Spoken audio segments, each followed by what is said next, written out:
Alright everyone, let's start with the topic of electrostatics. So this chapter is all about an introduction to electrostatics, and the word electro actually comes from electron, right? And the word static comes from rest.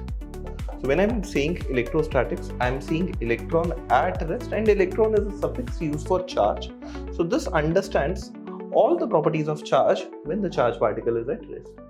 So in a nutshell, in the entire topic of electrostats, we'll study charge at rest. Now, it's not necessary that charge can only be at rest. It can be in different states in different situations. What are the situations?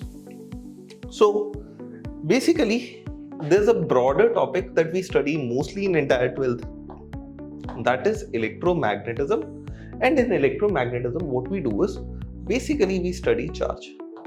So if you want me to understand electromagnetism, we basically study charge over here.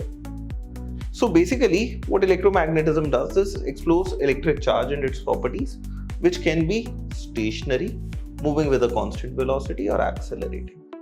So what I'm trying to say is this charge can be at rest, which as you can see we do it in electrostatics, or it can be moving with constant velocity, or it can be accelerating, right? Now when charge actually moves with a constant velocity, this is moving charge or flowing charge. And flowing charge is basically seen as current. So when charge is moving or flowing with a constant velocity, it is seen as current. Current can be also of two ways: direct current, where current flows in one direction only, or it can be alternating current, where current periodically reverses or changes its direction, right? This flowing charge is actually seen as a current, or it can be accelerating, right? Now when we see current is actually understood under a topic called current electricity.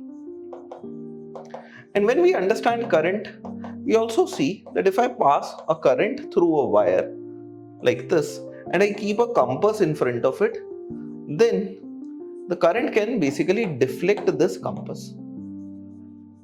Alright. If the current can deflect this compass, that means current can over here produce magnetic effects. So once we study current electricity, and from there we actually understand MEC or magnetic effects of current.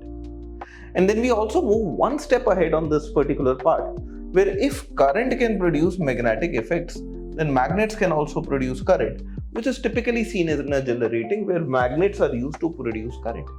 This chapter is basically taken under EMI. So you can all understand that most of the things that we study in 12th standard are connected to charge and its properties. Charge can be in different states. It can be in the rest. It can move with a constant velocity. It can also accelerate. And we study all its properties in different scenarios and try to apply them in our day-to-day life. That is what we are going to do in 12th standard in the first half.